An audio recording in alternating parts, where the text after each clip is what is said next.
Hello and welcome. Are you looking for a great set to mass produce or make quick and easy cards with? Well, I've got one for you. Today I'll be sharing 3 cards I created while guest designing with the Blooms for You bundle that Concord and Ninth released this past August. If you didn't know it already, I am very much a lover of all things floral, so I was beyond thrilled to design with this set. It is a beautiful 2-step stamp set, and if you haven't used any of Concord and Ninth's multi-step stamp sets before, they are relatively easy to use, so don't be concerned. But this stamp set comes with 3 fabulous greetings, a die set that cuts out some of the blooms, as well as dies that you can use for the sentiment as well. And for this card, I was inspired by the one and only Laura Basson. I saw this video where she created some flowers with some Alta Nu products in this color palette. I will link to her video above if you haven't seen it yet, but I decided to create the same. I haven't used a complementary color palette before, especially with oranges and blues, so I just had to give it a go. So I pulled out Midnight and Blueberry inks, Nectar, Clementine, and Spice Cider because I wasn't sure what oranges I was going to go with, as well as Honeycomb and Sunflower ink because I wasn't set on my flower centers yet. So I put the first stamp in my Misty, and there's a little alignment arrow on the top of it, and the second stamp has it as well. So it's kind of a little guide for you to line up these stamps. So when I put this in my Misty, I made sure that arrow was pointing up. And I'm inking it up now with some Nectar ink and stamping it down. And it makes some of the most beautiful florals that I've ever seen. I absolutely love this style. It's very similar to the Harvest Home paper pack, so I'm in my happy place. So I stamped both of those floral images down. And the one thing I do want to mention is you do have to love the color that you are stamping this with because it's so much of this stamp. But you can also cover some of that up if you stamp and die cut the images also provided in the stamp set. So I'm stamping the greenery pieces in blueberry ink here, flipping my paper over and doing the same on the bottom image. So with my panel fully stamped, I have that set aside to dry for the moment, even though these inks dry really quick. And I decided that I'm going to stamp my layered florals, the ones I'm going to glue or adhere over the base stamp, in Clementine ink.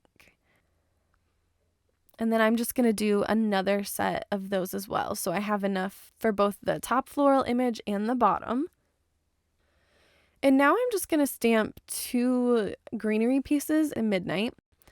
And then for the flower center, I ink smushed both of the yellows there, but I ended up deciding on Honeycomb for the flower center because it felt a little bit better than Sunflower did with Clementine. So I added those flower centers and I die cut everything, and I'm just kind of placing it around here. And at this point, I was feeling like things were a little unbalanced with the Nectar side-facing florals. So I stamped and die cut some of those in Clementine ink, and I'm just placing it here to get an idea and see if I really like it. And I do. I feel like it balances the scene pretty well, or the composition. But at this point, I was thinking that the Midnight leafy sprigs were a little too much for this. I don't know. For some reason, I just decided against them, and I decided just to stick with the blueberry ink and the Clementine for the larger florals and the Nectar for the smaller. And at this point, I decided that I wanted to make this card a thank you card. So I know for sure I wanted to use the U die because I really like the detail in it. So I pulled out the thank stamp and lined it up in my Misty. And I'm following along with the slant that those flowers kind of naturally give to this. So I'm just making sure that I follow that little slant. I picked that up with the door of my Misty, and I'm prepping the stamp and also my paper with some anti-static powder. And I'm going to ink up with some Versamark ink and coat this in some gilded embossing powder from Brutus Monroe. I absolutely love the look of this gold with literally anything, but especially with these orange and blue floral elements here. I think it's beautiful, and it's so classy. So I have that heat embossed and ready to go, and I die cut the U out of some matte gold cardstock from Simon's Stamp, as well as I believe it was 2 layers of cardstock just to build up some dimension there. So I have everything kind of lined up how I like it, and I'm using a piece of washi tape to make a little hinge here so that I can glue these down really easily with a little bit less fussing. And of course, I picked this up from the one and only Jennifer McGuire.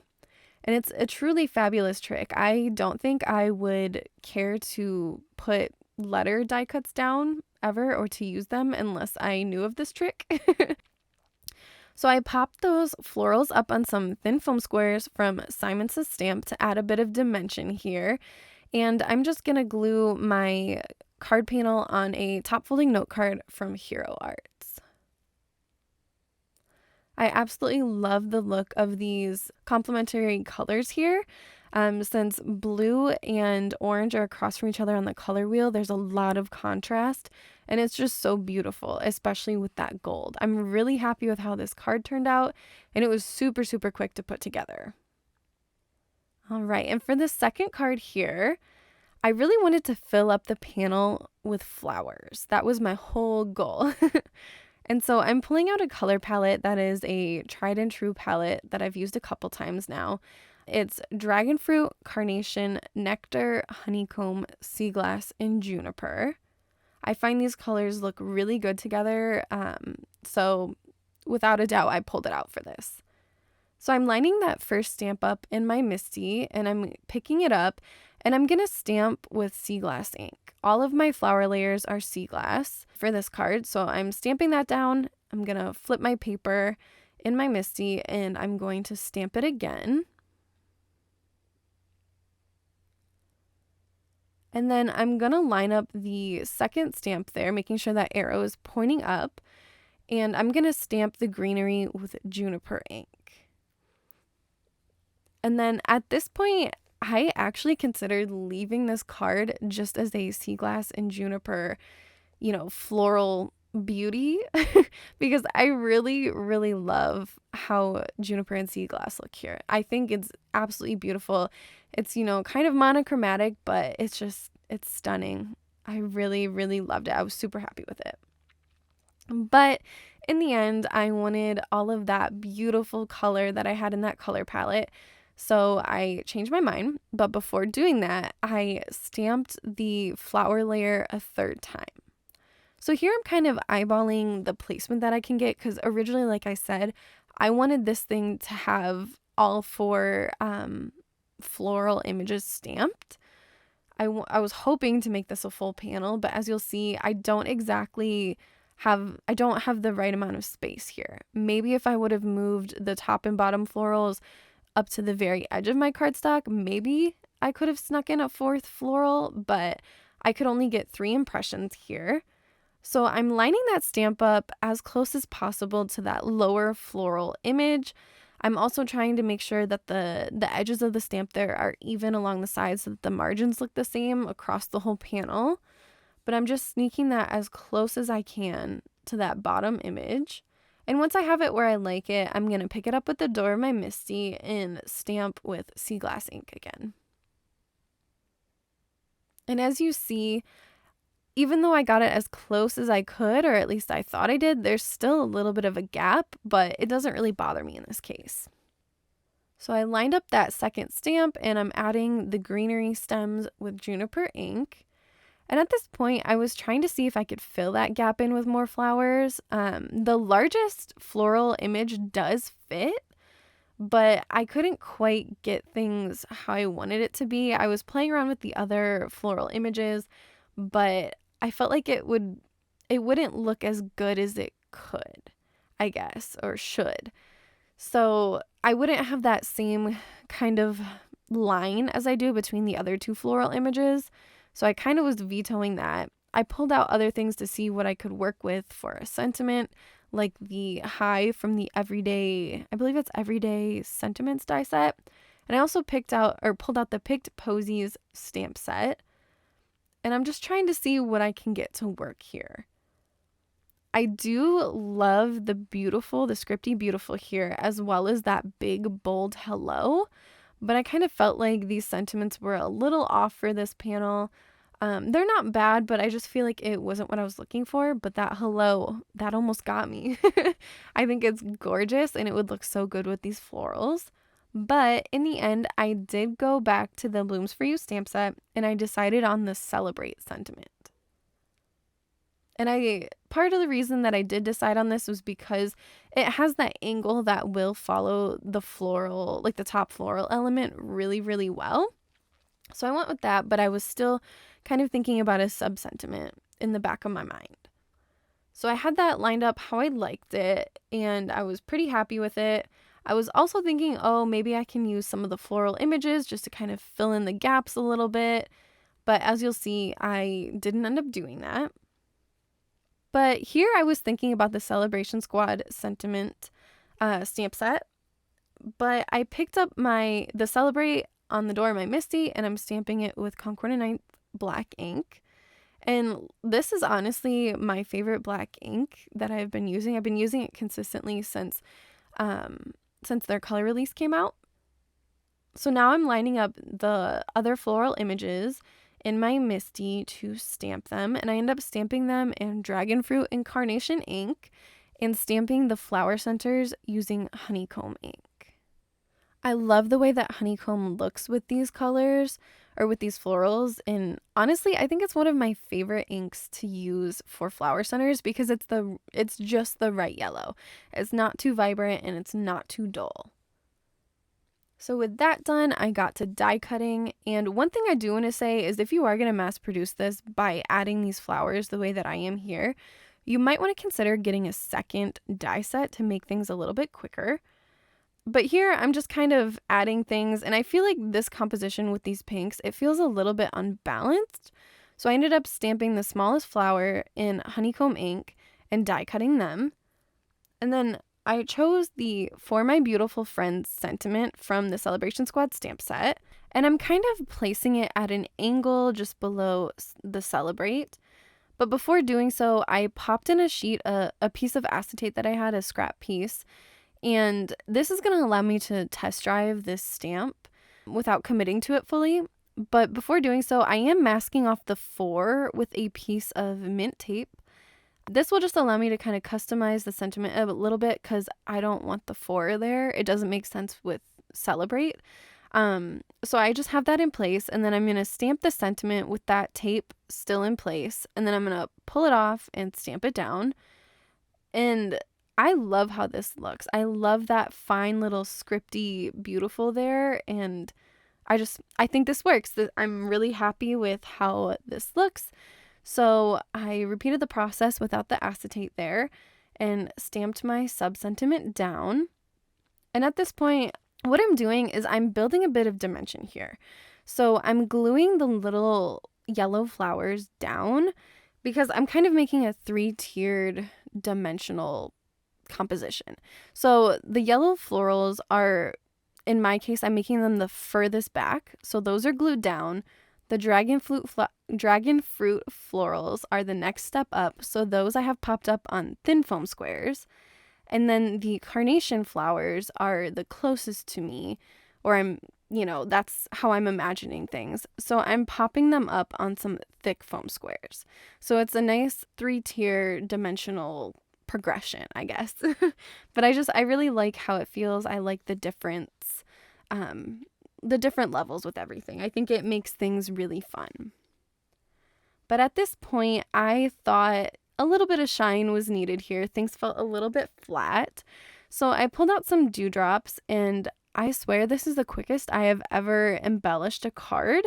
I think I maybe have 6 dewdrops on this panel. I don't know what it was, but I just found placement like in a snap with hardly any thought, which is rare for me. So I was really happy with that. But I love the little detail that this adds here. I love the dimension, and I just think it's a really fun floral packed card. But this card, however, I think is my favorite out of the bunch. I picked another color palette that I used for a floral card in the past, and this is Sweet Pea, Nectar, Buttercup, Sprout, Parsley, Harbor, and Lilac. I stamped the first stamp in Harbor, and then I stamped the greenery stamp with Parsley. And then I stamped the rest of the floral elements in the remaining colors. But here I'm lining up my sentiment. I chose to make this an I love you card, so I'm lining that up here, and I'm going to heat emboss that in the same gilded embossing powder as my first card. And I heat embossed that. It kind of warped my panel a little bit, so I'm going to fix that later, but I just love that shine. And here I'm doing just like the last card where I'm adding, my furthest back elements. I'm adhering them with glue, and then I'm going with thin foam squares and then thick foam squares for the largest blooms. But I'm really happy with this color palette. I can be a little bit picky when it comes to floral color palettes because I like a variety of color, but I like things to not feel like, I don't want something that's all different shades of pink and it's too pink and, just one color. I like having balance, and I feel that this color palette really brings it. I feel like I'm looking at a bunch of wildflowers. There's balance, and it's beautiful. It makes me so happy, and I absolutely love how this card turned out. I've got, all my floral elements ready to go, and with them stuck down, I decided I wanted to mat this on some ivory cardstock. Originally, I was thinking of a top folding note card from Hero Arts, which you see on the left here, but I went with some Simon Says Stamp ivory because it was a little less kind of yellow. So I made a card base out of that. And then I stuck a piece of cardstock on the back of my panel just to kind of help with the warping a little bit, but I'm also going to add foam tape, so this isn't exactly necessary, but I just kind of wanted to give it a little bit of stability. So I'm just popping that on the back there. And then I'm going to add my, copious amount of foam tape here. It definitely looks a little bit excessive. But again, I don't want a saggy middle or anything like that. And I want this to be really supported since it was pretty warped. So I popped that down on my card front, and again, I did think that some shine was necessary here. And this card was the opposite of the last one. The dewdrop placement literally took me 15 minutes, and I felt like pulling my hair out by the end of it. I just wanted this card to be finished, but in the end, I do like the arrangement of dewdrops that I have here. And I love the subtle shine that they add. I think dewdrops are really perfect for florals, so I'm happy to have included them. But here's that finished card. I love the gold, the shine of the dewdrops, the different layers of dimension in the florals, and yeah, I'm really happy with it. I love the colors. I think it's beautiful. You should tell me down below which card is your favorite out of the three. I'm really interested. But yeah, thank you so much for watching today. I hope you enjoyed today's video. If you did, please give it a like and subscribe for more.